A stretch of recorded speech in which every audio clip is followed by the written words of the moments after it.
Oh là là. Fin d'année. Toi, t'as passé des bonnes fêtes de fin d'année, apparemment. Mais... On assiste à un drame dans la rédaction à côté. Mais comment il a pu tomber là? Je sais pas. Ah, c'est le banc qui s'est écroulé. On a tendance à surestimer parfois notre championnat. Il y a un manque de communication de la part de la Ligue. Enfin, je veux dire, sur les réseaux, la Ligue 1 n'existe quasiment pas. Bon, sauf en Moselle, mais bon, ça. C'est vrai, c'est férié le 26 en Moselle. Ah ouais? C'est pas une blague. Mais c'est férié pourquoi? La Saint-Etienne. Est-ce que vous êtes plus à vous dire, je vais me mater le Christmas Day de la NBA ou à regarder Maman, j'ai raté l'avion? Adil Rami, il a aussi dit que la Ligue 1 était l'un des meilleurs championnats du monde aujourd'hui. J'étais en caleçon et je regardais le combat. Voilà. Pourquoi cette Mais précision? parce que c'est l'anecdote Est-ce que avec, les tu vois.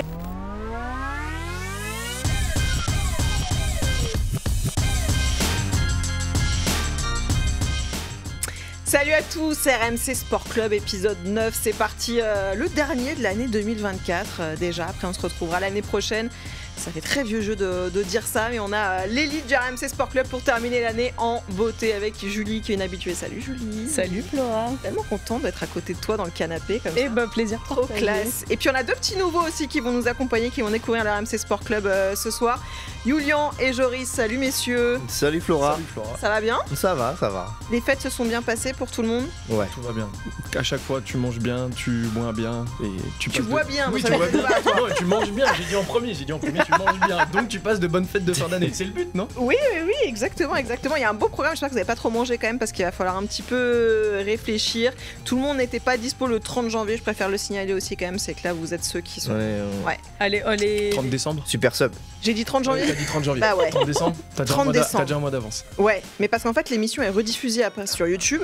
Du coup les gens qui regarderont le 30 janvier, tu vois, ils ont un peu d'anticipation. Allez, le programme du soir, on va se poser cette question. La Ligue 1 est-elle aussi nulle que Cristiano Ronaldo veut bien le dire? C'est la grande question, ça fait beaucoup parler la déclaration du Portugais cette semaine. Et puis le sport à la télé pendant la période des fêtes, est-ce que vous êtes pour ou contre? Est-ce que vous êtes consommateur aussi du sport pendant cette période des fêtes? Et puis qui dit fin d'année dit rétrospective aussi de l'année 2024. C'est le top 5 du soir. Vos meilleurs moments de l'année 2024. Vous n'hésitez pas dans le chat, on va saluer tout le monde d'ailleurs. Oui, je suis dans le futur, tout à fait. Voilà, le 30 janvier, je me projette un petit peu rapidement dans le futur. Salut à tous dans le chat, merci d'être avec nous. N'hésitez pas à participer, à venir aussi participer au débat parce que...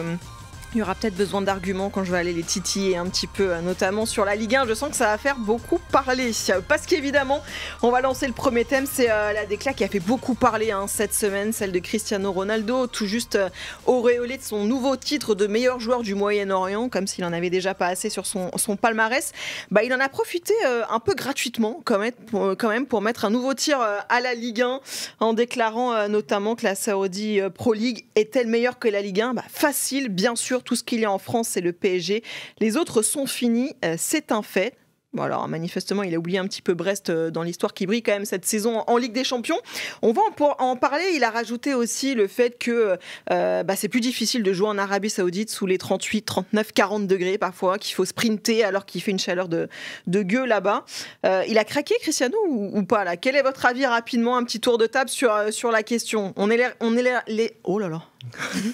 Fin d'année. Toi, t'as passé des bonnes fêtes de fin d'année, apparemment. Mais j'ai pas bu, tu le sais bien. Elle a pas digéré par contre. J'ai pas digéré. On élargira le débat un petit peu plus tard. Mais d'abord sur cette question-là, de la comparaison un petit peu venue d'une part entre la Ligue 1 et la Saudi Pro League. Allez, Julie. Alors déjà, moi je comprends pas trop la balle perdue là pour. Ah ouais, c'est pas la première fois, je crois, parce qu'en fait la présentatrice le lance en disant qu'il avait déjà dit ça auparavant. Début d'année. Voilà. Est-ce qu'il le pense toujours? C'était le 30 janvier d'ailleurs qu'il avait.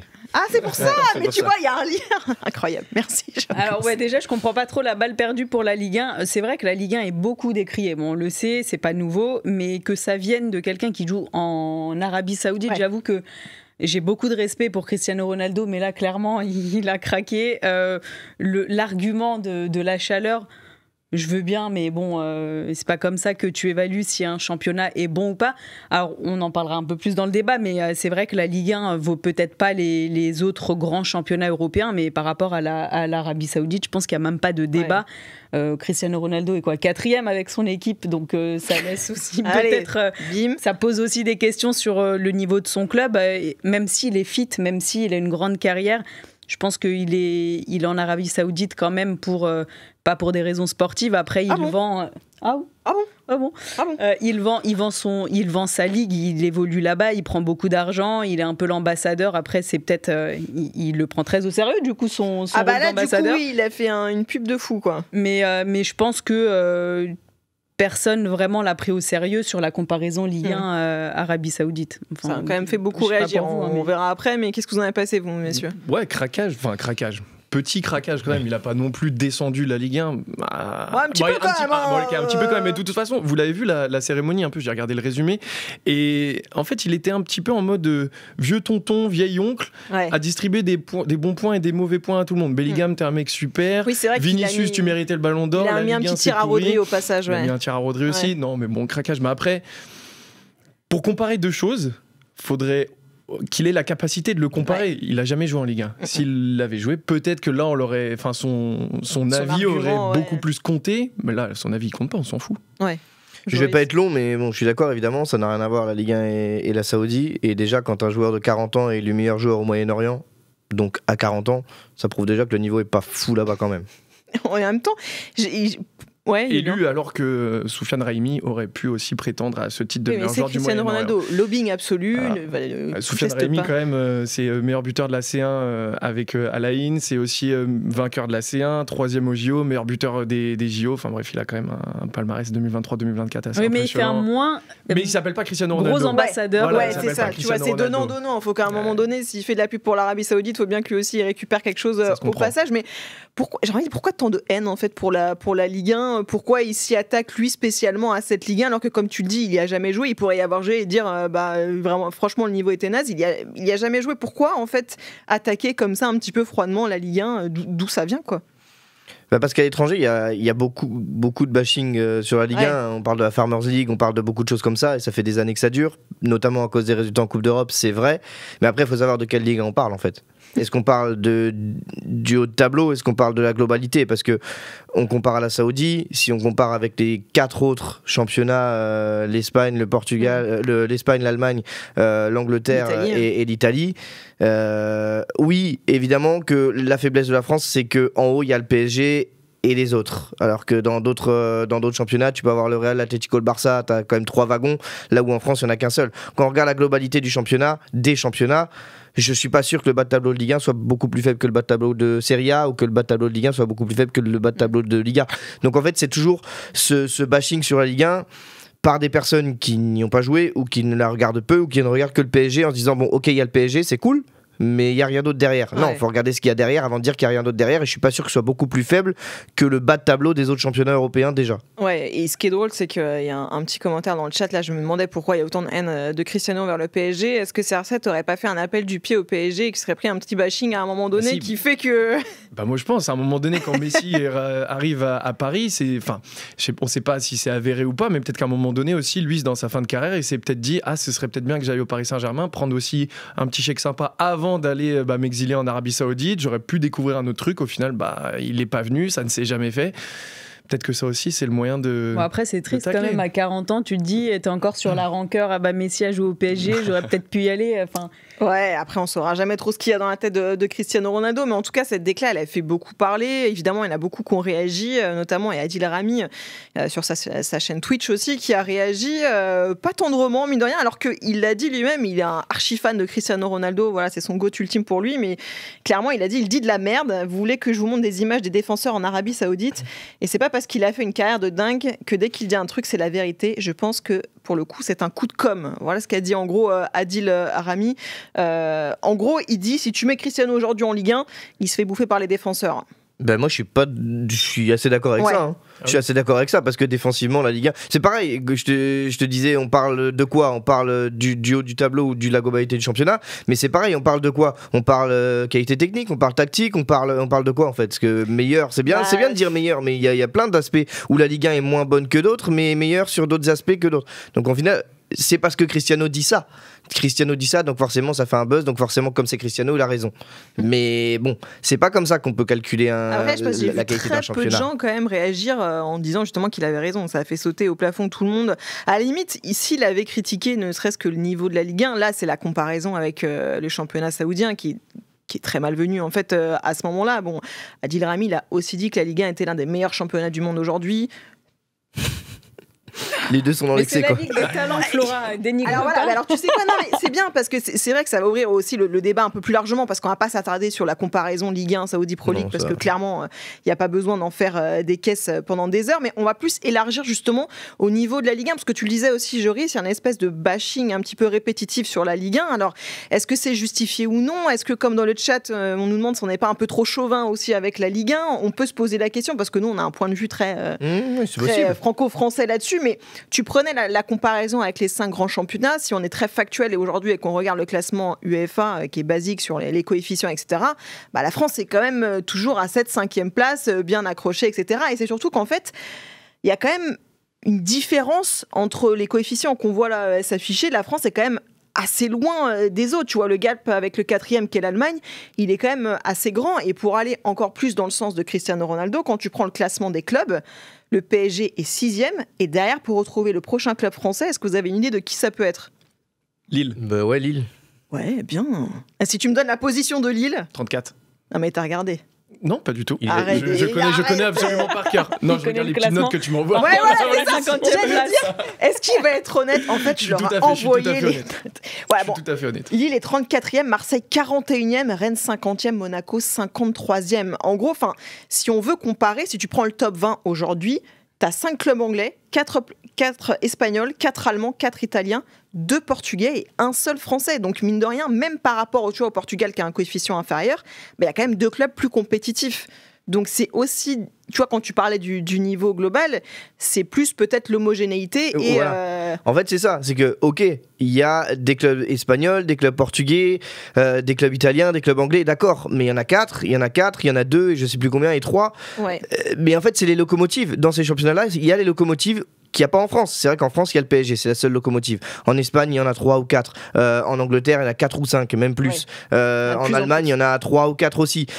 Mais voilà, si on regarde par ce prisme-là, évidemment que la Ligue 1 est en dessous. On le voit aux résultats européens, on le voit le coefficient européen, on voit les résultats en Coupe d'Europe, même si cette année, c'est quand même très bon. Ouais, tu vois, c'est ce que j'allais dire. Alors que là, on a quand même 2 clubs français bien partis. D'accord, mais après, voilà, cette année, ça va aller en barrage et c'est tout. Et puis derrière... Après, nouvelle formule aussi de la Ligue des Champions. Oui, attendez quand même cette année. Ok, il y en a 2 qui sont qualifiés directement pour l'instant. On verra après si le PSG et Monaco réussissent à y aller. Mais quoi, imagine tous les clubs sortent soit en 16e en barrage, soit en 8e de finale. Tu fais quoi? On aura toujours donc c'est une saison européenne qui restera quand même assez moyenne. Mais avant de regarder la Ligue des Champions, est-ce qu'on devrait pas regarder tout simplement la Ligue 1? Parce que le projet nouveau du PSG, c'était on prend plus de stars et on voit un peu plus sur le moyen long terme avec Luis Enrique qui veut donner la chance aux jeunes de construire une vraie équipe, de se baser sur le collectif. Alors tout le monde s'était dit super, le PSG va pas écraser la Ligue 1.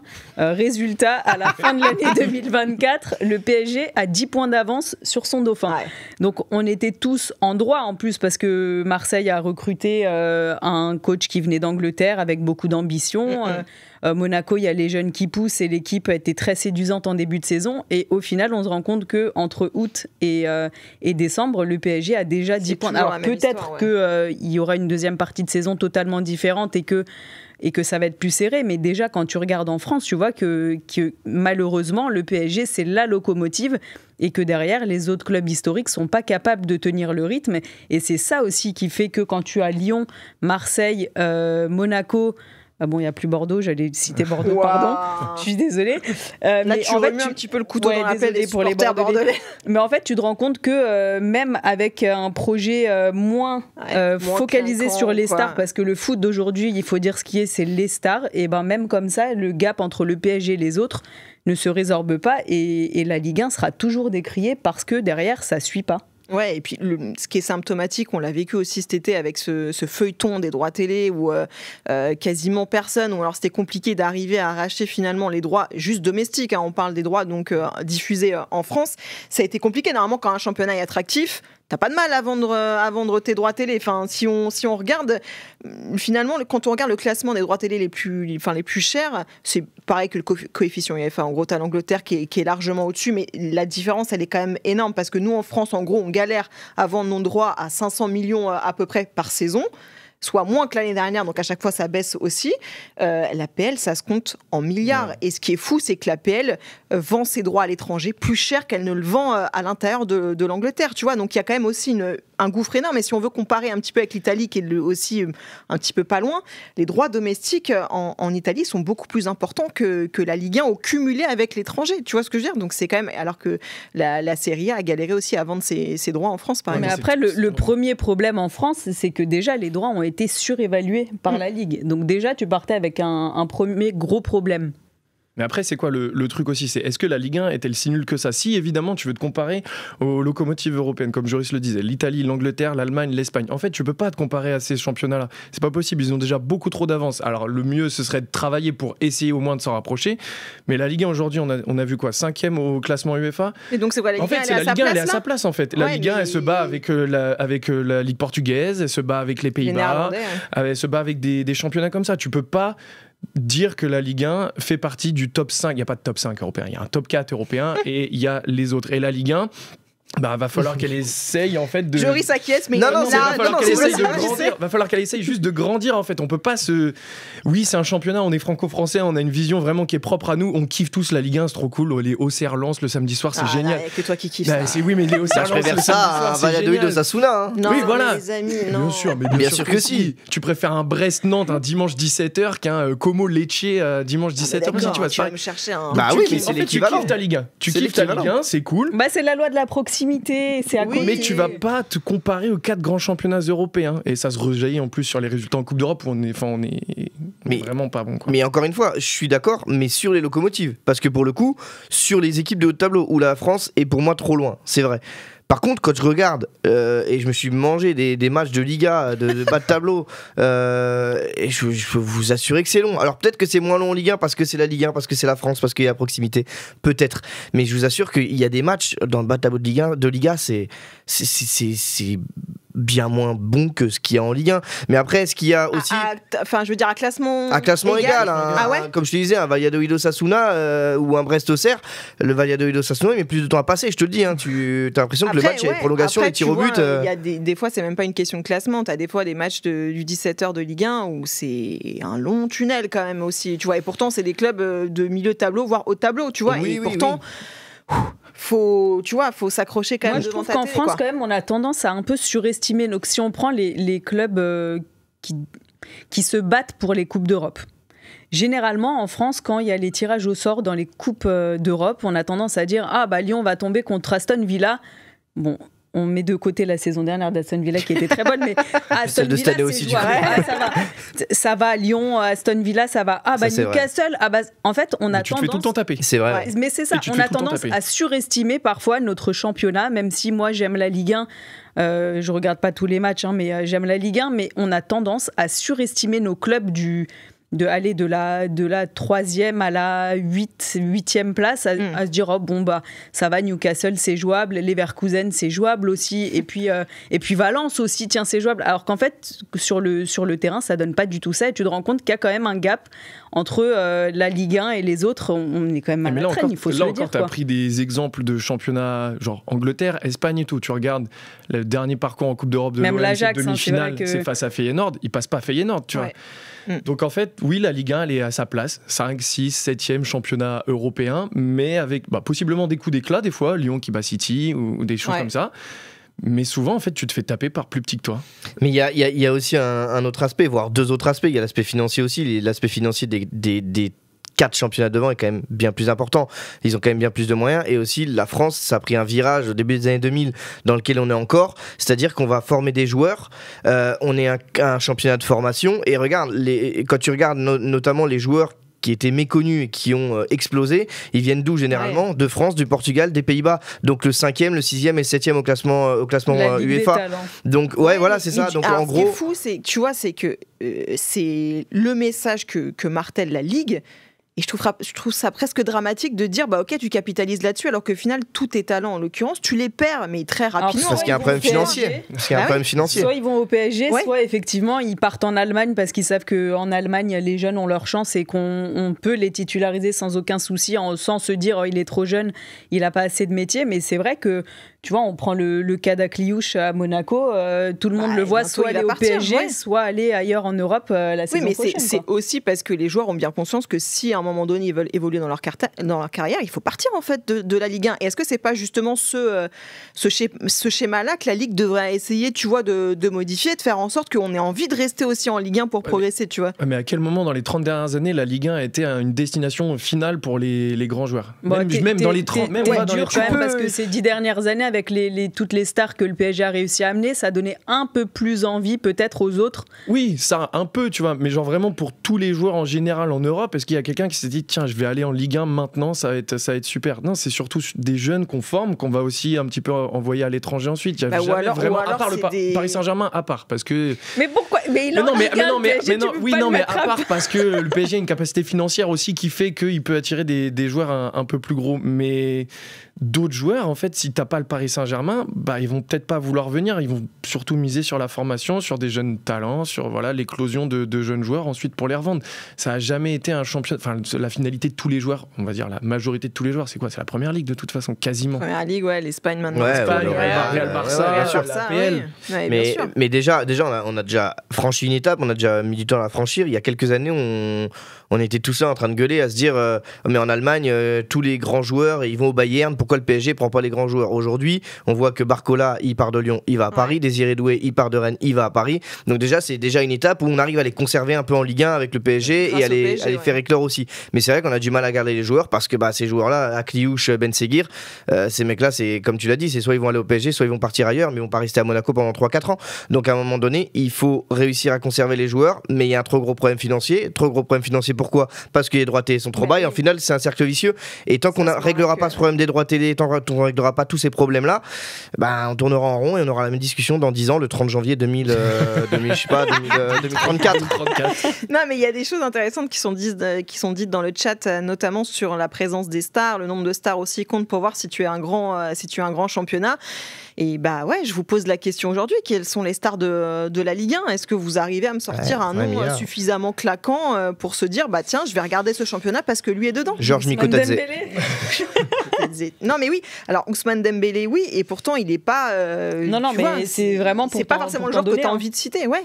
C'est la plus grande star de Ligue 1, c'est ça le problème, c'est que c'est la plus grande star de Ligue 1. Il y a quelques années, tu avais Zlatan et Thiago Silva dans la même équipe, aujourd'hui tu as Dembélé. Après c'est aussi le virage qu'a pris le PSG et moi, je le vois comme ça. J'ai l'impression que, du coup, toute la Ligue 1 en pâtit parce qu'avant, tu avais les autres pays européens qui se branchaient sur la Ligue 1 pour regarder le PSG, quelle que soit l'équipe en face.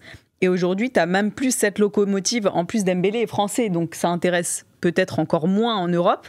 T'as plus ces locomotives que le PSG a tirées, qui remplissaient. D'ailleurs, on parle des téléspectateurs, mais on peut parler aussi des stades. Le Parc, ça fait pas le plein à tous les matchs cette saison et tu sens que aussi au niveau des spectateurs il y a un manque d'intérêt, donc effectivement la Ligue 1 le prix des places aussi au parc tu vois, oui mais ces dernières années les gens venaient, c'était Disneyland et c'était plein oui parce que tu avais les joueurs aussi qui attiraient forcément mais tu vois alors c'est pas pour revenir sur le sujet initial, mais si tu vas en Arabie Saoudite, t'as des stars aujourd'hui, celles que tu voyais sur les terrains d'Europe. T'as Cristiano Ronaldo, mine de rien. Neymar, il joue pas, mais voilà. Mais t'as Benzema, t'as Kanté, t'as Mahrez, t'as des grands joueurs qui aujourd'hui sont pas en Ligue 1. En fait. C'est des stars sur le déclin. Ouais, mais du coup, qu'est-ce qui est le mieux? Est-ce que c'est mieux d'avoir des stars sur le déclin où t'as des noms ou des stars en devenir? T'as des stars en devenir quand même en Ligue 1. Ouais, mais il est pas sur la fin de sa carrière non plus. Oui, mais il est. Est-ce que sincèrement il y a des gens dans le chat, dites-nous sur le chat, est-ce que vous regardez qui paye la Saudi Pro League pour regarder le match de Mahrez? Est-ce que vous regardez la Saudi Pro League? Il y a eu un vrai boom un peu au début quand la Saudi Pro League est arrivée sur Canal, parce qu'il y a eu un exode de joueurs à un moment donné, ils sont tous partis là-bas et on s'est dit si on a envie de voir encore pour le projet sportif jouer, ce serait marrant quand même de voir les audiences de Canal sur la Saudi Pro League. Je pense que on peut rigoler. Et même pas qu'en France, je suis sûr qu'en Europe allez, t'as un but de Cristiano Ronaldo qui traîne sur X et tu regardes la vidéo et sinon tu regardes pas un match entier. Oui, t'arrives à dire X, c'est la plus bizarre de la phrase quand même. J'ai un peu forcé. Dis Twitter, je te jure, X, moi ça me... Twitter. Ouais, c'est compliqué. Mais pour rejoindre, tu vois, ce que disait aussi Cristiano Ronaldo, on est en fin d'année, l'équipe, le journal Équipe a fait le 11 type de la Ligue 1 de la saison. Sur 11 joueurs, t'en as 7 en fait qui sont du PSG. Et les autres, c'est les grands clubs, les autres grands clubs, donc Brest, Monaco, Lille. T'as Singo, t'es vache. Oui, mais tu vois, il faut quand même aussi se rendre compte que mine de rien, il n'avait pas totalement tort dans son propos, et on peut se demander si... alors ça va un peu loin comme débat, on en a parlé un peu Joris tout à l'heure, et je sais pas si c'est le moment d'avoir ce débat-là, mais est-ce que le PSG vraiment aide la Ligue 1 ou pas, en centralisant à peu près tout comme ça, ou est-ce que ça fait de l'ombre aux autres, ou enfin tu vois. Bah, imagine s'il n'y avait pas le PSG. Bah oui, Imagine s'il n'y avait pas le PSG en Ligue 1, comment tu ferais? Parce que déjà, qu'en Coupe d'Europe, les clubs français, ça se passe pas hyper bien, t'as quelques coups d'éclat de temps en temps, mais imagine, t'as pas le Paris Saint-Germain depuis les 10-15 dernières années. Tu fais comment? Il n'y a rien en fait, il se passerait rien. Il y a Lyon. Donc on est d'accord, donc Lyon... le niveau de la Ligue 1, c'est quand même très compliqué. Oui, non, mais c'est compliqué, mais c'est ce que je disais tout à l'heure, c'est compliqué, mais c'est 5, 6, 7e en Europe, quoi. S'il n'y a pas le PSG en Ligue 1, je pense que la Ligue 1 s'en porterait encore moins bien. Ah bah là, ce serait encore pire, parce que tu n'aurais même pas le PSG qui joue pas cette saison, qui joue les premiers rôles en Coupe d'Europe, qui récupère les pépites à Cliouche, Ben Seguir, Chevalier, peu importe. Et là, pour le coup, tu aurais vraiment une ligue qui est juste le réservoir où tu formes les très jeunes pour aller dans tous les clubs. Donc, alors, je pense que s'il n'y avait pas le PSG, ça ferait un peu comme la Serie A en France, où ça s'est décidé très tard sur qui achète les droits. Je pense que ce serait à peine diffusé en Europe. Hein. Ouais. Après, si on regarde là, on a vu le 11 de Ligue 1 2024. Il y a beaucoup de joueurs du PSG, mais je suis pas sûr qu'à l'étranger, il y ait pas beaucoup de joueurs. Alors là, cette année, c'est un peu différent en Allemagne parce que Leverkusen a quand même fait une saison incroyable. Donc il doit y avoir des joueurs de Leverkusen, mais globalement, il doit y avoir beaucoup de joueurs du Bayern, de Dortmund. Oui. En Espagne, il doit y avoir beaucoup de joueurs du Real, du Barça. Donc globalement, mais ça équilibre au moins sur. Oui, t'as pas une équipe, t'as pas deux, t'en as deux. Qui centralise vraiment. Voilà, l'APL, je la compte même pas.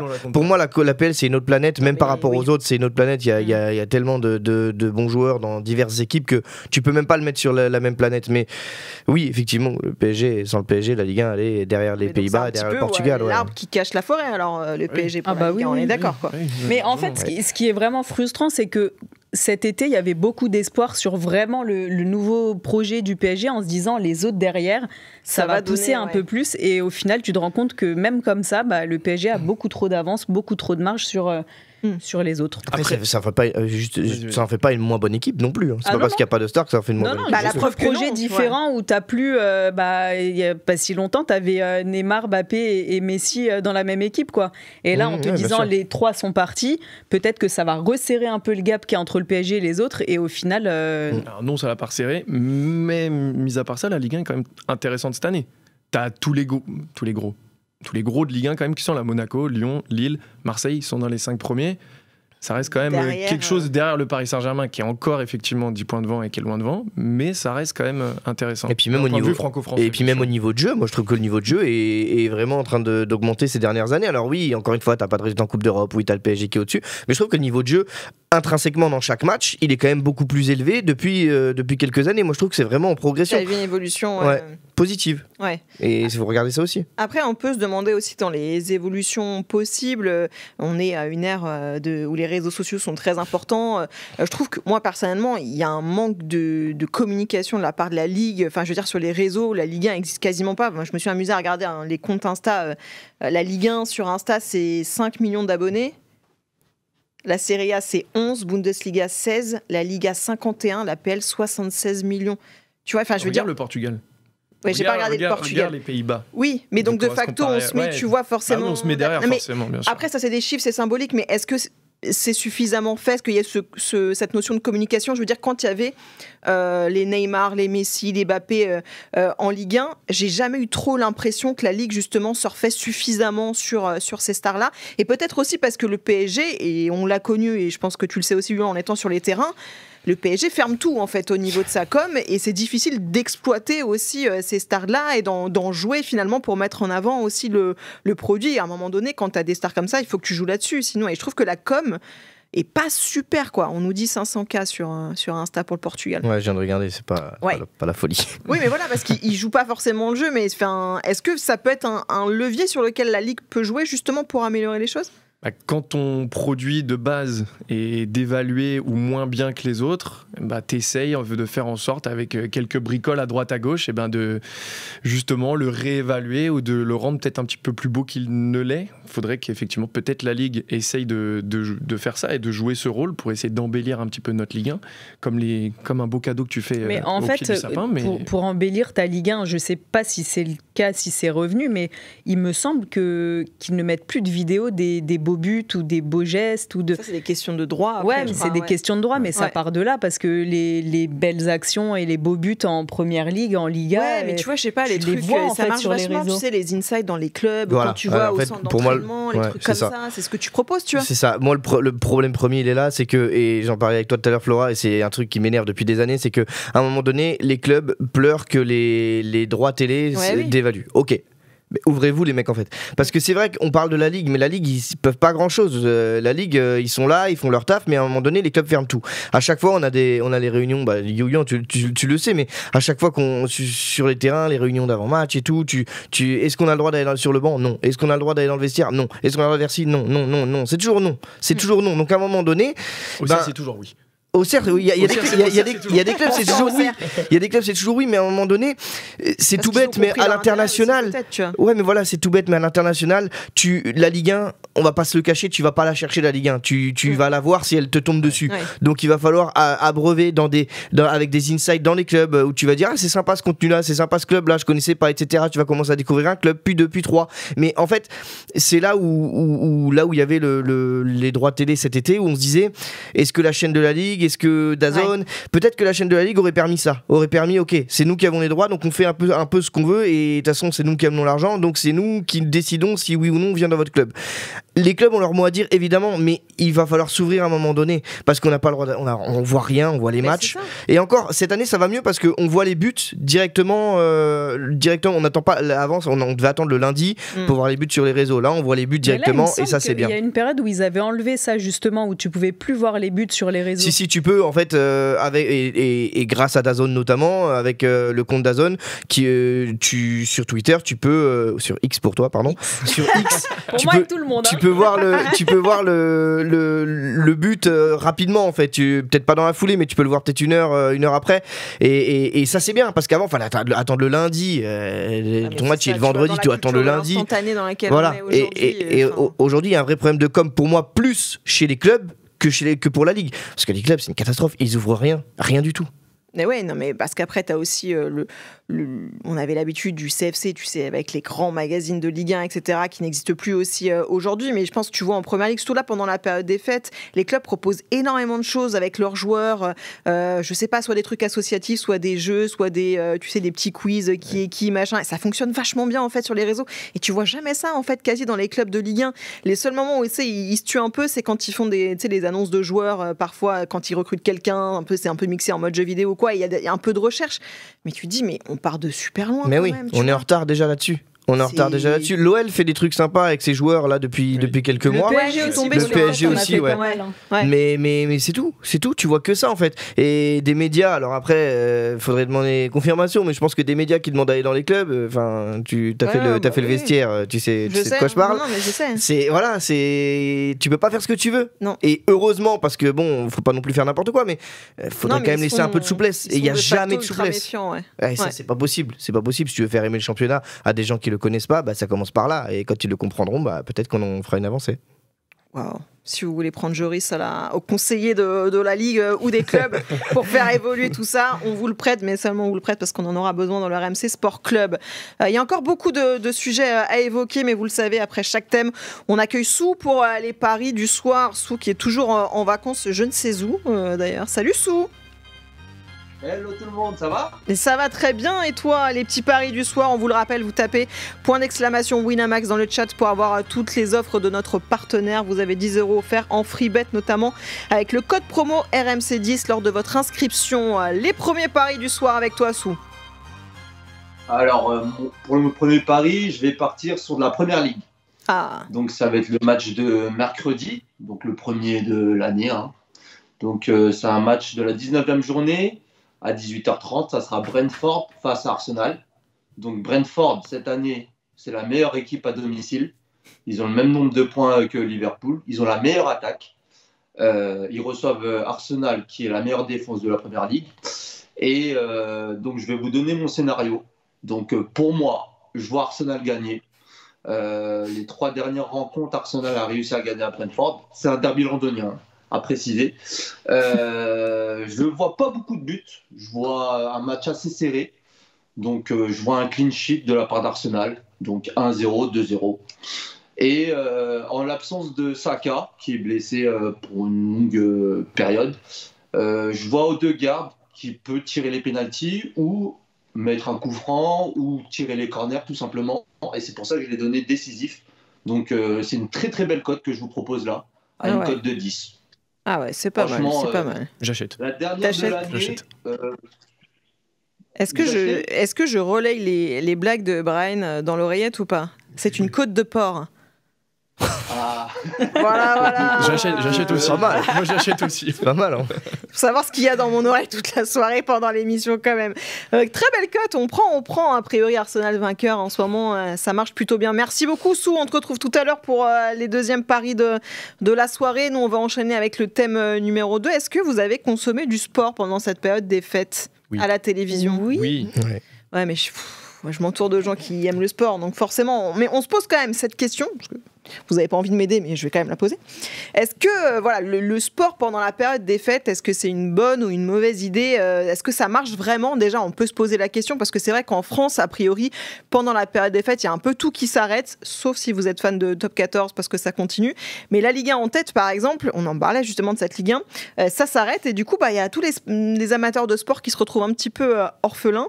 Mais déjà, première question, est-ce qu'on a le temps de regarder du sport pendant les fêtes? Là, honnêtement, est-ce que vous avez, entre tous les repas de Noël et tout, vous avez trouvé le temps de regarder un petit peu de sport? Vous avez regardé quoi déjà? Le 25 au soir, le NBA Christmas Day. Et toute la soirée, de 18h à 3h du matin. Ok, donc sport US. T'as profité du fait que ce soit des horaires raisonnables. Bien sûr, ouais, voilà, c'est pour ça. Donc c'est pour ça. Et soirée fantastique. Oui, non, mais ça c'est sûr, on va en parler aussi. T'as regardé quoi toi, Jojo? Boxing Day. Ah bah oui. Boxing Day le 26, mais encore une fois, j'ai pas regardé toute la journée et c'est vraiment le seul jour où j'ai regardé. Donc j'ai moins regardé que les autres années parce que pour le coup les autres années je regardais beaucoup, mais là j'ai moins regardé et une petite pause ça serait bien aussi pour les joueurs aussi, ce serait peut-être pas mal. Ouais, alors on va rappeler pourquoi le Boxing Day et tout, on joue en première ligue aussi, c'est le côté traditionnel, on va en parler aussi, c'est ce qui change un petit peu avec nous.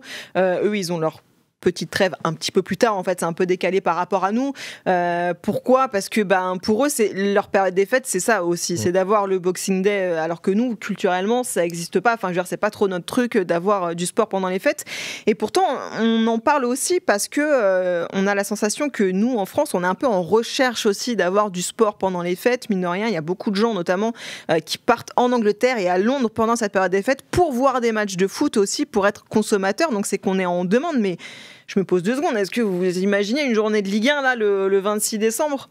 C'est arrivé après la Coupe du Monde là en 2022. Ouais. Oui. Mais c'était pas pour des problèmes de calendrier. Il n'y avait pas le choix. Et ça n'a pas marché de fou, les stades n'étaient pas tous pleins, mais c'était bien de le. Moi, c'est quelque chose que j'aimerais voir en France, mais on n'est pas un pays pour ça en fait. On n'est pas. Mais culturellement parlant, on n'a pas ça en fait. On n'est pas non plus. Je vais pas dire on n'est pas un pays de sport parce que c'est pas vrai, mais on n'a jamais eu vraiment. Ça a été un débat des RMC Sport. Mais moi, on n'en est pas. En tout cas, de foot, non.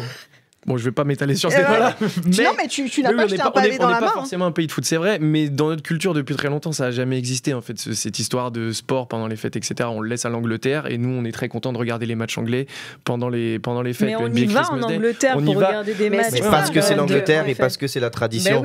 Je suis pas sûr qu'un match de Ligue 1 le 26. Alors après, moi, ça me ferait vraiment plaisir que les gens sortent de table, prennent leurs enfants et aillent au stade. Moi, j'aimerais trop qu'ils aillent, je sais pas, à Gaston Gérard, à Bollard, j'en sais rien, partout où vous voulez, mais ça serait génial. Mais pour moi, c'est quelque chose qui fonctionne pas en France et l'année de la Coupe du Monde 2022 là, ça n'a pas forcément marché parce que là-bas déjà le 26 c'est férié en plus. Ouais, c'est férié là-bas. C'est férié le 26, donc c'est plus facile.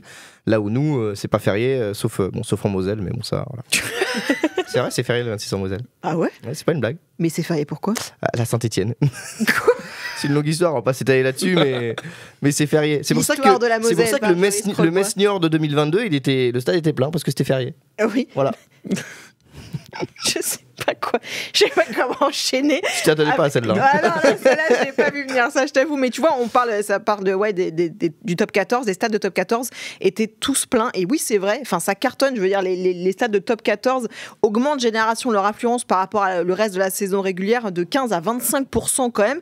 Canal+, qui est diffuseur du top 14, pète tous ses audiences à ce moment-là, hors phase finale évidemment. Mais donc ça fonctionne et ça veut dire aussi que les Français sont en demande de ça. Et si on prend que le foot, parce que c'est vrai que donc, le top 14 continue, le foot, on est obligé de s'en remettre à la première ligue. Et comme tu dis, en fait, moi je pense qu'il y a quelque chose de très culturel et que même les Français qui vont en Angleterre pour chercher je suis même pas sûre que ce soit pour chercher du foot, je pense que c'est pour chercher le folklore de la journée, tu vois. C'est pas péjoratif quand je dis folklore, mais c'est de vivre cette ambiance une fois, tu vois, dans ta vie, parce que chose que tu vivras pas en France, quoi.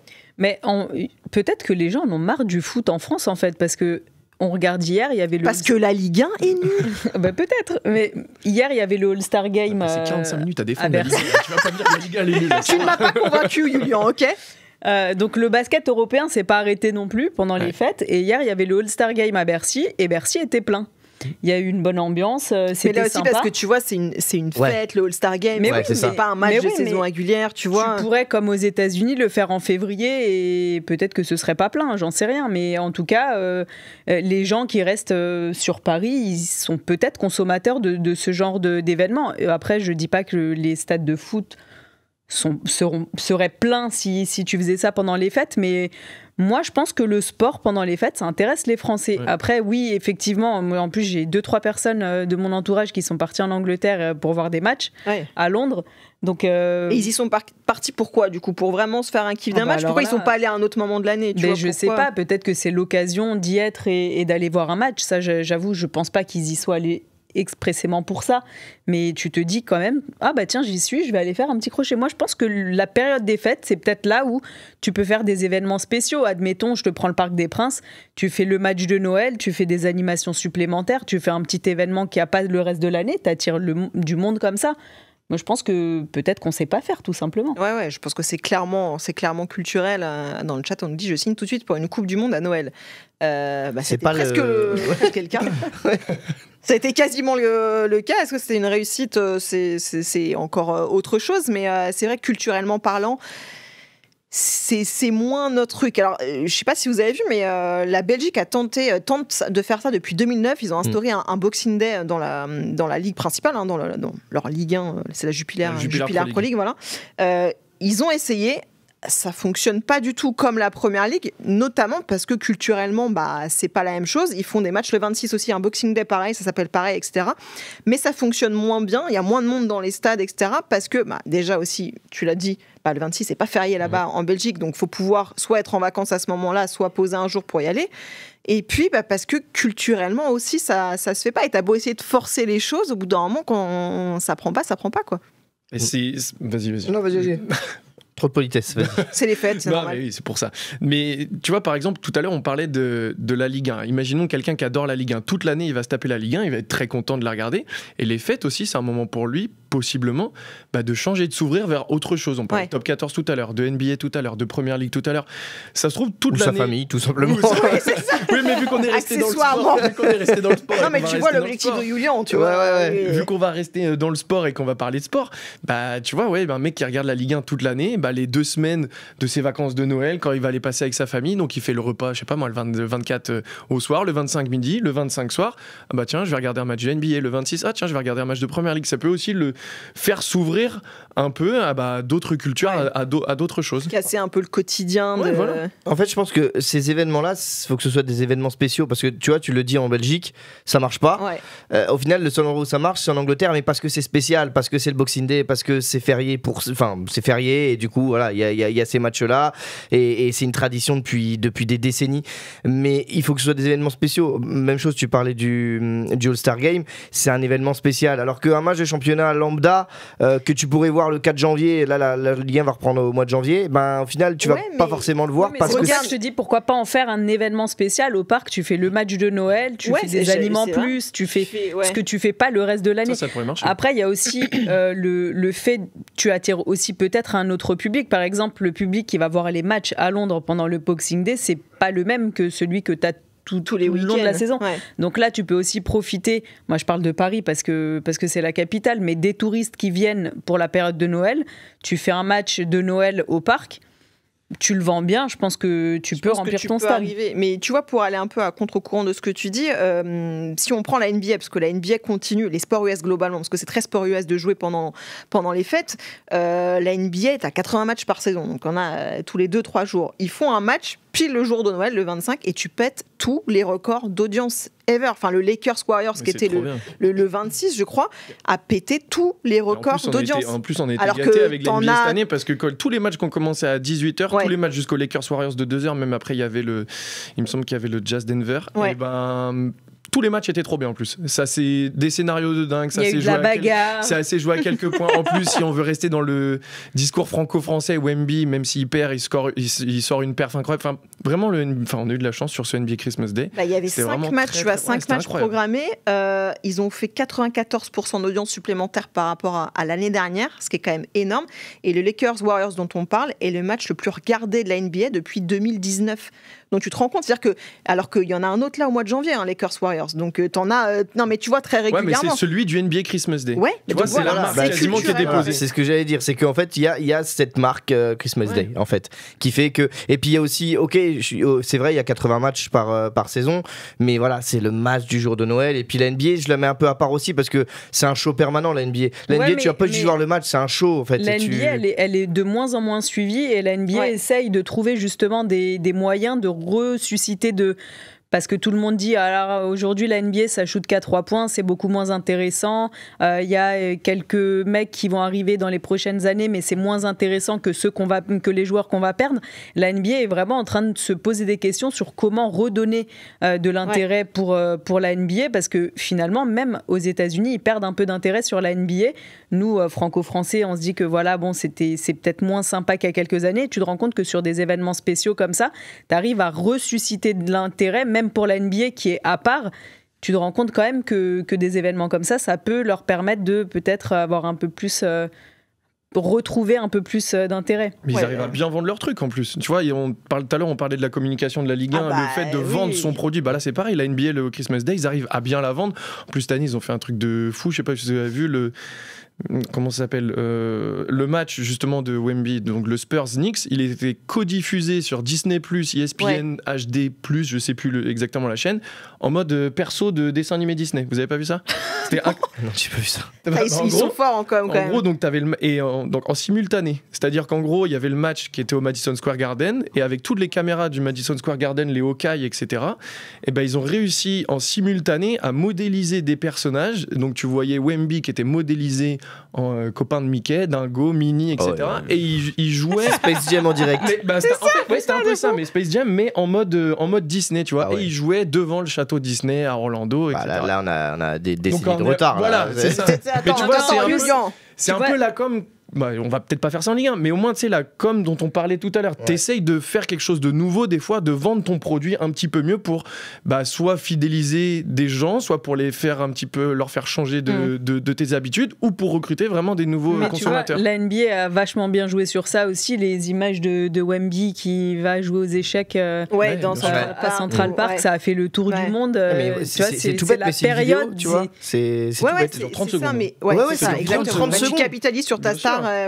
Et t'as raison, c'est ce qu'on disait tout à l'heure, excuse-moi Flo, mais c'est ce qu'on disait tout à l'heure en fait. Il faut en faire un événement et bien vendre ton truc. 30 secondes. C'est quand qu'on voit Dembélé jouer aux échecs au Parc du Luxembourg en vrai? Si t'arrives à nous faire ça, ce serait bien. Ce serait quand même assez incroyable. Mais ce qui pousse la NBA à se renouveler, c'est l'énorme concurrence. Nous, on se rend pas compte en France, mais l'énorme concurrence qu'il y a aux États-Unis avec la NFL, donc la ligue de football américain. Ils se tirent la bourre non-stop avec la NBA, parce que cette saison, la NFL a organisé aussi des matchs le jour de Noël, donc concurrence directe avec les Christmas Day d'NBA. Ça a été diffusé sur Netflix, ça a pété tous les records, parce qu'en plus, ils ont mis les Chiefs, le champion en titre, donc ça a tout pété. Encore là, c'était 65 millions de téléspectateurs quand même au cumulé sur ces matchs-là, sur ces matchs diffusés. Qui fait... Et le show de Beyoncé à la mi-temps qui nous fait un Super Bowl au mois de décembre. Non mais je veux dire, je sais pas si vous avez vu le show de Beyoncé, c'était mais aussi gros que ce qu'elle aurait pu faire sur un show de Super Bowl. Donc en fait, ils ont compris ce truc aussi d'en faire un événement. Exactement. que nous, on a un petit peu du mal. Après, on a moins cette culture du show que les États-Unis. Ça, on le sait. Les États-Unis font ça très bien. Après, nous, on pourrait faire ça avec nos moyens, mais j'ai envie de dire, avec les réseaux sociaux, franchement, la vidéo de Wemby qui va jouer aux échecs, ça coûte pas grand-chose. Ça coûte pas une Beyoncé pendant un match de football américain. Et là, oui, je te confirme qu'on n'a peut-être pas le budget pour Beyoncé. Mais on sait faire. On l'a vu pendant les Jeux. En France, on sait faire. On sait rendre un événement inoubliable. Alors, si tu te lances dans le pari de mettre du sport, par exemple, en Ligue 1 pendant les fêtes, je suis sûre qu'en vendant bien le truc, t'arrives quand même à vendre ton produit et à attirer le monde. Je suis d'accord. Mais encore une fois, c'est pas une question de moyens, c'est une question d'accord des clubs. Parce que Wemby, voilà. Il part en croisade. Non, mais c'est vrai. C'est encore une fois une question d'accord. Tu vois, c'est Wemby, ils sont pas allés chercher chez lui, ils lui ont pas dit tu vas jouer aux échecs. Il y a eu des accords. Va demander ça au PSG pour Dembélé, tu vas voir. Mais alors, pour terminer un petit peu ce débat, je m'attends un petit peu à la réponse, mais vous êtes... allez, on prend le 25 au soir. Est-ce que vous êtes plus à vous dire je vais me mater le Christmas Day de la NBA ou à regarder Maman, j'ai raté l'avion, par exemple? Christmas Day de la NBA. C'est vrai? Bah oui. Ouais. Je sais pas.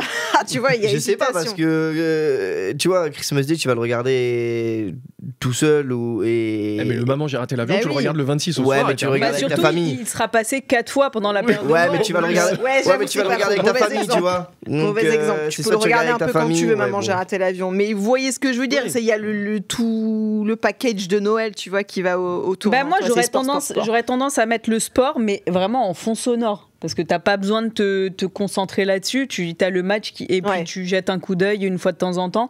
Je trouve que pour le coup, le sport pendant le soir de Noël, t'es là, tu discutes, tu passes ta soirée et puis tu gardes un œil, voilà. Julien, il est focus sur le match toute la soirée. De temps en temps, je discute il a ouvert les cadeaux, il a dit à tout le monde bonne soirée. De temps en temps, il les autorise à parler. De temps en temps, je leur en parlais un petit peu, je dis ça, ouais, super. Et je regardais devant mon match après. Bravo. Bon, on a encore du chemin à faire quand même pour avoir, en France en tout cas, une compétition française qui sera diffusée pendant les JO. C'est parce que je vois marquer les JO dans le chat. Les films de Noël, c'est sacré. Pour beaucoup, oui. Je sais que Brian qui nous écoute là. Mais t'en as du 1er novembre au 30 et même après le 31 décembre. Angoisse totale pour moi personnellement. Alors on va retrouver Sou qui va nous faire les deuxièmes paris de la soirée. On vous le rappelle, vous tapez point d'exclamation Winamax dans le chat. Salut Sou, dis-nous tout pour le deuxième pari du soir. Bonjour tout le monde. Alors pour le deuxième pari, je vais partir sur de l'Euroleague. Donc 19e journée. 19h. Alors là, on est sur. Ouais. Attends, c'était du top 14 qui s'affichait pour nous sous. Attends, je pense que Brian va gérer ça. C'est bon, tu peux y aller. Ça y est. Donc, Euroleague, 19e journée à 19h. Et je vais partir, du coup, ça sera sur l'Olympiakos par contre. Ça ne sera pas Kaunas. Je vais partir sur les Grecs. Qui vont l'emporter donc en Lituanie.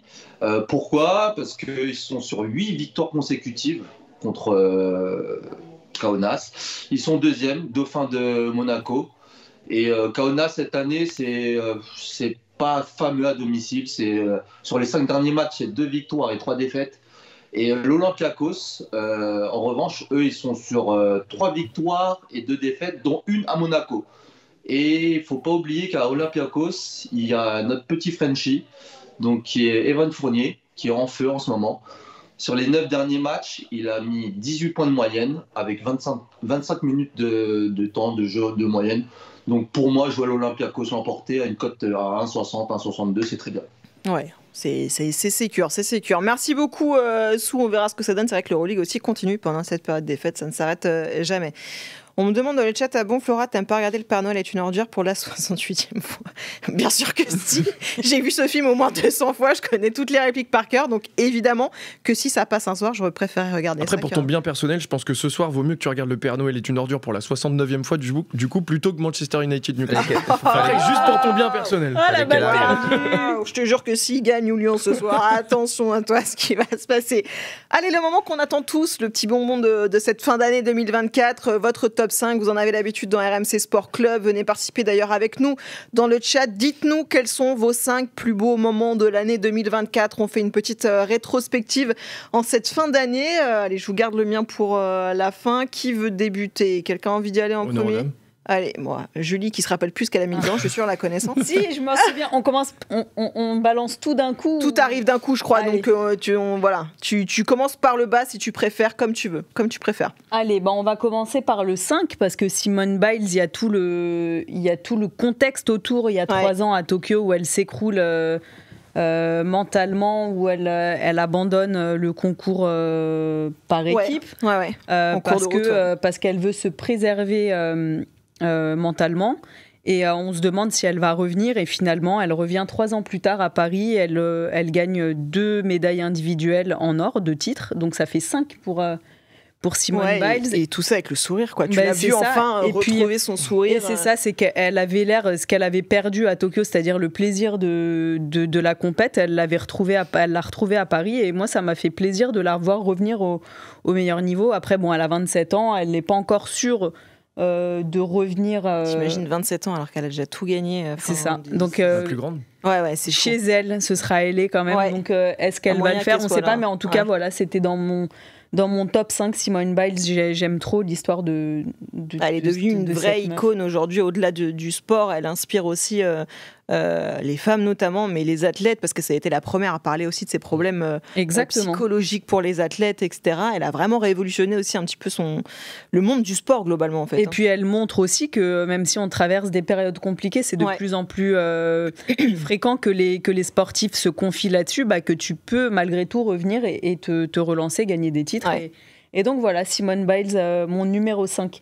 Ensuite, j'ai Léon Marchand, très original, hein.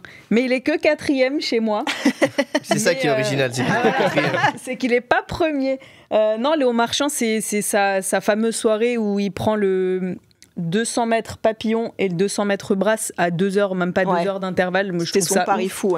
Même Michael Phelps, la légende ultime, un de mes sportifs préférés all-time, l'a jamais tenté et je trouve ça ouf. De l'avoir tenté, de l'avoir réussi. Ouais, c'est ça. Et puis ses derniers 50 mètres là, sur le pape où il revient sur... comment il s'appelle? Christophe Milak. Merci Milak, c'est incroyable. Et puis sur la brasse, t'as tout le public qui crie. Non mais l'ambiance... À chaque fois qu'il sort, c'est fou. Et d'ailleurs, c'est pareil pour Simone Biles, il y avait un monde de dingue à chaque fois à la gym. C'était plein, je sais pas si vous avez essayé d'acheter des places. Non, c'était impossible. Impossible. Et parce qu'elle était là. Ouais, les prix. Mais c'était plein. C'était plein. Donc voilà, je l'ai regardé à la télé, j'ai bien kiffé. Léon Marchand, pareil, la piscine, c'était compliqué d'avoir des places. Tout le temps. Ensuite, en numéro 3, j'ai mis l'équipe de France de judo, le tournoi par équipe. J'ai trouvé ça génial. Le format, il y a du drama, ils sont menés 2-0, après ils reviennent. Et puis la roulette, on en a parlé, tout le monde dit que c'était truqué, mais franchement c'était génial. Ça pourrait être juste ce moment-là en vrai, c'est juste la roulette où on était tous là, on dit pitié que ce soit les. Et puis après 90, tu le sais, tu vois que Flora, attends. tu le sais qu'il peut pas se planter. Teddy, il est chez lui et il remporte le combat sur Ippon pendant le Golden Score. J'ai kiffé le format en fait. Il y avait beaucoup de drama et je pense franchement sur les jeux, ça a été un de mes moments préférés, vraiment. Ensuite, on sort des jeux. Ah oui. Mais ça reste Paris, le PSG à Barcelone, où là, en quart de finale de la Ligue des Champions, j'aurais pu le mettre premier, je ne l'ai pas mis pour la suite de la compétition du PSG en Ligue des Champions, que je n'évoquerai pas. Mais en tout cas, ce match, quand tu as été traumatisé par la remontada, là... En plus, je déteste ce mot, mais quand tu as été traumatisé par ça, franchement, de vivre ce Barcelone-PSG en 2024, ça te réconcilie un peu avec le truc. Il y a eu du drama, pareil, où tu perds à l'aller.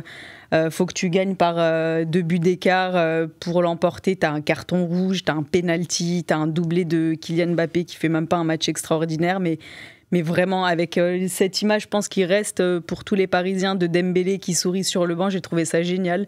Et ça aurait pu être mon top 1 si la suite de la compétition avait été mieux. Mais voilà, ce sera 2. Et mon moment préféré de l'année 2024, c'est la finale France-USA en basket. Pareil, parce que le contexte, vous avez le droit de me dire ce que vous pensez, ou vous allez le dire après. Peut-être qu'on se réserve sur les... Non, parce que je suis hyper d'accord avec quasiment tout ton top 5. Ouais. Sauf le 2. La finale. Moi, je suis pas d'accord avec le 2 parce que je l'ai mis en Ouais, mais c'est ça.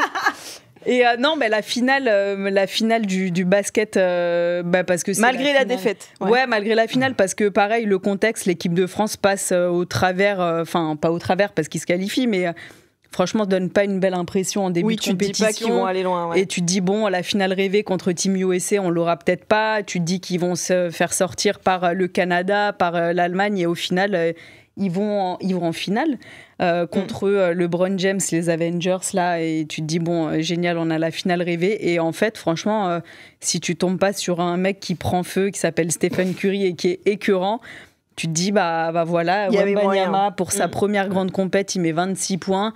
Et puis, comment ne pas parler de ce dunk incroyable de Gershon Yabusele dans le deuxième quart-temps sur la tête de LeBron James, que j'adore. Ça te fait mal, ça, non? Et bon anniversaire d'ailleurs, LeBron James, si tu nous écoutes. Je pense qu'il nous écoute. Je pense qu'il nous écoute. Il est même dans le chat. Il nous écoute. Il doit mettre son message là dans le chat, mais on n'a pas encore vu. Thank you, et vraiment, c'est en fait ce match, c'est aussi pour moi la promesse pour dans 4 ans à LA où t'as Batum et De Colo qui arrêtent, mais franchement, t'as une génération de Français en basket qui est hyper enthousiasmante, avec des mecs qui sont très bons en Euroleague, avec Mathias Le Sort, Gershon Yabusele qui est retourné en NBA, mais t'as Wembanyama évidemment, t'as Rizaché, t'as Armel Traoré, t'as plein de joueurs comme ça qui arrivent. Et je trouve que c'est très encourageant pour dans 4 ans où on sera champion olympique aux États-Unis. Ce serait incroyable de gagner. Ouais, mais t'auras plus Stephen Curry. LeBron, a priori, c'est bon, il va pas jouer encore 4 ans. On n'est pas encore sûr, mais... Non, mais après, t'en as toujours des... Ouais, mais ce sera pas ceux-là. Ouais. Bon, on verra, on croise les doigts. Bon, Julie, on t'en a quelques-uns en commun, du coup, à peu près, là. On s'est même pas concerté, en plus, avec Julie, quand j'ai fait le... En même temps, les supporters du PSG, voilà. Les suiveurs. Les suiveurs. Tu l'as mis en 1. Je l'ai mis en 1. Ils sont fous. Est-ce que ça vous pose un problème? Ah non, mais on a dit c'est mes meilleurs moments de sport. Donc c'est personnel. Bien sûr que c'est personnel. Je juge pas, juste ça me surprend. Si tu juges complètement. Non, ça me surprend, c'est tout. On commence par le 5 aussi? Allez, vas-y. On commence par le 5. La finale de volley France-Pologne, mais je peux même englober tout le reste de la compétition des gars au volley, parce que déjà en 2021 à Tokyo, ils le gagnent et c'est limite une anomalie. Enfin, personne ne les attendait à ce niveau-là. On se dit, ils sont champions olympiques en titre en France. Bon, on espère, mais on sait pas trop. La prépa avant, elle se passe pas très bien. C'est pas dingue. Le match de poule, c'est pas dingue non plus. Ils finissent 4e sur les 8, je crois. Et puis après, ils tartent tout le monde. Ils tartent l'Italie, ils tartent donc l'Italie qui était championne d'Europe en titre, il me semble. Ils tartent la Pologne qui était championne du monde en titre. Et la Pologne, en finale, ils leur mettent 3-0. Mais donc, c'est ça, tu vois, qui est dommage, du coup, parce que t'as pas trop vibré, t'as pas trop stressé, tu vois. Ah ouais. Moi, j'ai besoin d'un peu de drama, si t'avais écouté la radio digitale 100% bleu cet été avec Georges Quirino qui commentait la finale de volley France-Pologne, t'aurais vibré avec nous. C'était vraiment un moment qui était assez Pour exceptionnel. La petite histoire, sache qu'on a regardé la demi-finale ensemble à Hôtel de Ville. À la fan zone. Il n'y a pas eu de suspense non plus en demi. C'est l'Italie 3-0. Non, mais il y avait une petite ambiance, c'était léger. Quart de finale, t'avais du. Je crois que c'est Allemagne quart de finale. C'était Allemagne quart de finale. 3-2. Était mené 2-0. Ouais, était mené 2-0. Là, tu vois, t'as une dramaturgie qui fait que dans ce cas-là, tu claques 3-0 aux champions d'Europe, aux champions du monde entier quand même. On est d'accord, non, mais c'est incroyable. Mais tu vois ce que je veux dire, des fois, t'as besoin d'un peu de dramaturgie. Et dans ce cas-là, tu peux mettre l'Allemagne. C'est pour ça que j'ai englobé tout le tournoi olympique de l'équipe de France. Qui se conclut par la victoire, quoi. Exactement. En 4, j'ai pas voulu mettre le France-USA comme Julie au basket pour pas faire comme Julie, pour essayer de changer un petit peu. Donc j'ai mis le shoot d'Evan Fournier face au Canada, où t'es là aussi dans l'obligation de gagner, où t'as quand même quelques points d'avance à 40 secondes de la fin. Mais tu te dis, si tu perds cette possession et que derrière ils mettent un 3 points, ils reviennent quasiment à égalité, t'es pas bien, ça commence à chauffer et tout. Et puis, en fait, il te reste 3 secondes et puis Fournier, je sais pas, il balance une prière, quoi. Il balance un truc à 15 mètres du parking. Que ça donne derrière. Il balance un truc du parking, tu sais pas comment ça part, tu sais pas comment ça rentre, mais ça rentre. Ça te donne 3 points d'avance et puis après, mentalement, les autres, c'était terminé. Et tu finis par passer. Mais on peut englober aussi la demi face à l'Allemagne. Donc voilà, t'as Canada, Allemagne, États-Unis. Donc c'est pour ça. On est vache, vu que tu parles de basket, on peut quand même faire une petite mention spéciale à l'équipe de France qui perd d'1 point. Ah non, mais c'est horrible. Moi, je l'ai pas mis parce que ce match, justement, je me suis dit. Si Gabi Williams, ça faisait du 36, c'est ça? C'est trop frustrant. C'est incroyable. Et en plus, elle le voit de suite que son shoot n'est pas à 3 points. Tout le monde le voit, nous aussi, on le voit. Tu l'as vu, mais on espère, on se dit pourquoi pas. C'est incroyable. Ça aurait pu rentrer dans le top 5 si elles avaient gagné. Malheureusement, elles ont perdu. Pareil, dans 4 ans, franchement, ça peut. Ouais, c'est quelque chose. C'est quelque chose qui se tente. On assiste à un drame dans la rédaction à côté. Mais comment il a pu tomber là? Je sais pas. Ah, c'est le banc qui s'est écroulé. De fou. Tout va bien. Vas-y, Julien, on continue. On va continuer. On passe au numéro 3. Là, c'est le 200 mètres de Léon Marchand. Je vais essayer de rester sérieux. C'est le 200 mètres de Léon Marchand, forcément papillon, face à Christophe Milak. La soirée, on en a parlé, soirée exceptionnelle, mais c'est vrai que son 200... il part pas aussi fort que Milak qui lui part comme une balle. Ouais. Il est vraiment devant, il a quelques 1 ou 2 mètres d'avance. Et puis sa dernière coulée qui va passer qui va pousser jusqu'à 15 mètres. Et puis en fait, il y a une image surtout dans ce dernier 50, c'est qu'à un moment donné, quand Léon Marchand il revient à peine à la hauteur de Milak, à un moment donné, il y a un coup de tête. Ouais. Cette photo, et à partir du moment où le mec il tourne sa tête, tu sais que c'est fini. C'est bon, il y est plus, il va me bouffer. Psychologiquement, et il se fait bouffer. Et il se fait bouffer à la fin. Et ce moment est assez exceptionnel. Numéro 2, donc la finale par équipe, mais je vais rester sur le combat de Joanne Benjamin Gaba. Ouais. Surtout qu'en plus. Bon, petite anecdote sur cette finale de judo par équipe. Donc, on travaillait forcément à RMC pour couvrir l'ensemble de ces jeux. Et cette finale de judo par équipe tombait sur un moment de break de 3-4 heures dans ma journée, un moment de pause. Donc, je suis rentré chez moi. Je me suis dit, je suis un peu fatigué, je vais dormir, je vais me reposer un petit peu. Dors pas pendant les jours. Ma vie, mon œuvre. Sauf que, j'ai allumé la finale. Tu perds 3-1. Et puis là, c'est au tour de Joanne Benjamin Gaba. Et tu te rends compte quand même que c'est le dernier combat, c'est quitte au double, c'est à la vie, à la mort. C'est fini, ouais. Et je vais pas vous faire le paysage de comment c'était dans mon appartement, mais j'étais dans mon lit, j'étais en caleçon et je regardais le combat. Voilà. Pourquoi cette précision? Parce que c'est l'anecdote. Est-ce que les détails ont leur importance? Exactement, mais parce que c'est ça qui fait l'anecdote en fait. Et donc du coup, je regarde le combat. Alors que le judo, c'est un sport où je m'en fous d'habitude. C'est un sport dont je me fiche, le judo, complètement. Et là, j'étais transcendé et subjugué par ce combat. Je me suis mis à sauter partout et c'était un moment exceptionnel. Mais quoi, t'as perdu ton caleçon? C'est quoi la conclusion de cette histoire? C'est juste, en fait, je faisais la sieste à la base. Je faisais la sieste et ça m'a sorti de ma sieste. Du coup, le détail n'avait pas d'importance. Bah non, le caleçon n'a aucune importance. Je faisais la sieste, on va rester la comme ça. La tenue n'avait aucune incidence sur la suite de l'histoire. Je faisais la sieste. Est-ce que c'est sa façon de nous dire que tu n'étais pas seul dans ce lit, Julien? Là, c'est autre chose. Là. Allez, passe sur le PSG. Vite. Ton numéro 1. On va passer au top 1. Top 1, Barcelone-PSG. Julie l'a mis 2e. Moi, je m'en fous, je l'ai mis 1er. Parce que ça a été. Pour le kiff, quoi. Ouais, ça a été mon plus beau moment de sport. Il était quelle couleur ton caleçon? Il était noir. Ah ouais, la rapidité de la question. Non, j'en sais rien. Et Barcelone-PSG pour vraiment le meilleur moment de sport de cette année. Parce que, des émotions de fou. Mais en fait, quand tu suis le PSG et que tu as souffert et que tu souffres tous les ans en Ligue des Champions, je te jure que vivre un truc pareil. Non mais rigole non pas.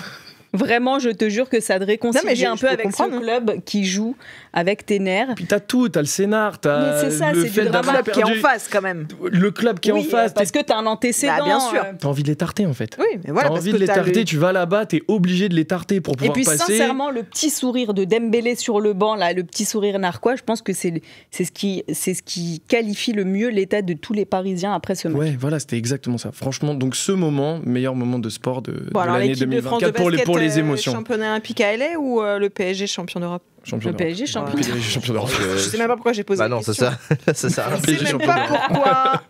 À toi, Jojo. Allez, on y va. Moi, il n'y a pas de PSG, je vous le dis tout de suite dans le top 5. Soyez pas déçus. Est-ce qu'il y a Metz? Parce que t'aimes pas le football. Non, il n'y a pas. Bah non, vu la saison. Parce que t'aimes pas la vie. Il n'y a pas Metz, vu la saison. Donc, j'ai mis Léon Marchand 1, mais je vais commencer par le 5 comme vous. Alors, le 5, j'ai mis Éric Roy et donc le Stade Brestois. Alors, ça peut surprendre, mais. C'est un top 5 de romantique, je vous le dis, c'est un top 5 d'émotion. C'est-à-dire qu'Éric Roy, donc le Stade Brestois, c'est un club qui était en Ligue 2 pendant des années, qui est remonté il y a quelques années, qui a jamais fait de Coupe d'Europe et qui va chercher un entraîneur qui n'a pas entraîné depuis 15 ans ou 20 ans. Et donc, on se demande, mais pourquoi ils vont chercher Eric Roy, pourquoi lui et pas des entraîneurs qui sont en activité ou qui étaient en activité. C'était Nice sa dernière activité. C'était Nice, ouais, c'est début du siècle. Je crois. Début du siècle, mais c'est vrai, c'est horrible dit comme ça. Non, mais début. C'est horrible dit comme ça, mais c'est vrai, début du siècle. Et donc ils vont chercher Eric Roy. Tu te dis mais pourquoi ils vont chercher Eric Roy, qu'est-ce qu'il a de plus? Mais tu sais que je m'étais même pas rendu compte qu'il s'était arrêté si longtemps. Mais si, ça fait 15. Après, il a été chez nous. Il était directeur sportif aussi. Ouais, il est parti en Angleterre, il a été consultant. Il a été, bien sûr. Et donc tu te dis mais il le sort de n'importe où et donc tu te dis bon bah on verra ce que ça donne, mais t'as pas trop d'espoir. Et il amène le Stade Brestois avec des champions. Et là tu te dis et en plus ils cartonnent en fait. Ils cartonnent là, ils sont quasiment qualifiés en barrage. Enfin c'est une folie. Donc pour moi Eric Roy est l'homme du foot français de l'année 2024. Toi tu t'es pris un coup de pression d'Erwan pour mettre Brest dans ton pas du tout, vraiment pas du tout. Notre rédacteur en chef breton. Non, vraiment pas du tout, c'est vraiment parce que je suis vraiment déjà content pour Eric Roy et pour Brest et vraiment pour montrer que même si on n'a pas entraîné depuis longtemps, on peut avoir des idées plus que d'autres entraîneurs qui sont là depuis un moment. Que je ne citerai pas. Pogacar en 4 parce que c'est quand même impressionnant ce qu'il a fait en 2024 et le mec a tout gagné. En plus de tout gagner, il a été impressionnant. Il a gagné 4 étapes sur 7 au Tour de Catalogne. Il a enchaîné Giro et Tour de France. Il a pris le maillot arc-en-ciel derrière et puis à chaque fois dans une facilité de malade. Donc j'ai voulu le mettre dans le top 5 déjà pour ça te procure des émotions justement, cette facilité là, cette surdomination là. Je sais qu'il y en a certains que ça agace, quelqu'un qui ça agace, mais je comprends que ça puisse agacer et je comprends que ça puisse aussi poser des questions. Voilà, poser des questions. mais tant qu'on n'a pas de réponse à ces questions là, on va dire que voilà, Pogacar est largement au-dessus et quand tu vois ce qu'il fait, c'est quand même assez impressionnant. On est là à vénérer Messi, Cristiano, ce qu'il est en train de faire dans son sport, c'est un peu de ce calibre là quoi. Donc oui, c'est pas les plus belles émotions, mais il y a quand même quelque chose d'assez fou dans ce qu'il a fait. Troisième, c'est encore du vélo, c'est Pauline Ferrand-Prévot. T'es un amateur de vélo en fait? Non, pas du tout en plus. Pas du tout. Mais parce que Pauline Ferrand-Prévôt, c'était un de mes meilleurs moments des Jeux. C'est l'histoire il aussi. lui manquait que ça quoi.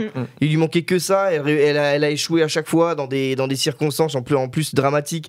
À chaque fois avec des chutes, des blessures, des trucs. Ça a toujours été horrible et elle réussit ça chez elle, à Paris.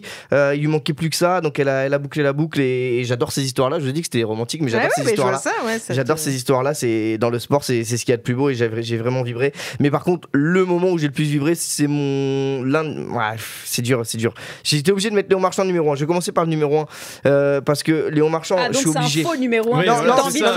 Ça a procuré le plus d'émotions. Non, je m'explique. Léon Marchand, c'est le numéro 1 parce que c'est la raison. Voilà, ce qu'il a fait, c'est hors norme. C'est incroyable. Je vais pas revenir sur ce que vous avez dit. Tout le monde l'a vu. Et je pense que c'est le numéro 1 pour la France entière de ces JO, quoi. 4 médailles olympiques, 4 médailles d'or. Enfin, c'est fou. 2 dans la même soirée, c'est incroyable. Donc, j'étais obligé de le mettre numéro 1. Par contre, le moment le plus fou pour moi, où j'ai le plus vibré, c'est même pas un moment où ça jouait. C'est le moment de tirage au sort. Mais en plus, c'était long. C'était tellement long. Tu t'es dit, mais c'est pas possible. Donc, peut-être t'espérais Riner. Et comme toi, le judo, d'habitude, je regarde jamais. Mais là. De toute façon, globalement, personne ne regarde du judo hors Jeux Olympiques. Mais là, tu te dis, mais la roulette qui est longue, tu te dis, mais quand est-ce que ça va s'arrêter? Et quand ça s'arrête sur Riner, tu exploses. Il y a eu Gaba juste avant qui a fait un truc incroyable qui permet de revenir. Enfin, il y a tout le storytelling de ça qui fait que tu te dis, mais en fait, on est intouchable, on est obligé de les battre. Et quand ça tombe sur Riner, moi, j'ai explosé. Et pourtant, c'était même pas un moment où ça jouait, où il y avait du sport devant moi, quoi. C'est vraiment un tirage au sort. Et voilà, j'étais vraiment fou là-dessus. Et donc, mon top 5 est là-dessus. Et toujours pas de PSG, désolé. Et il est pas 6ème non plus. C'est parce que t'aimes pas le foot. Je regarde un peu dans le chat, on nous parle beaucoup aussi de la médaille de bronze de Félix Lebrun, que ce soit en individuel ou évidemment on aurait pu. Mais après, c'est les amateurs de ping-pong aussi dans le chat. Ouais, mais il y a eu tellement de moments ouf pendant les JO que. Cassandre Beaugrand aussi, je voulais mettre. Enfin, il y a eu plein de trucs. Je voulais pas qu'il le triplé du BMX avec Joris Daudet. Il y en a qui le dit. Et ben moi, je l'ai mis, les amis. Le triplé du BMX. On va regarder mon top 5. Ça spoil un petit peu parce que je crois que je l'ai mis en numéro 1. Je crois aussi.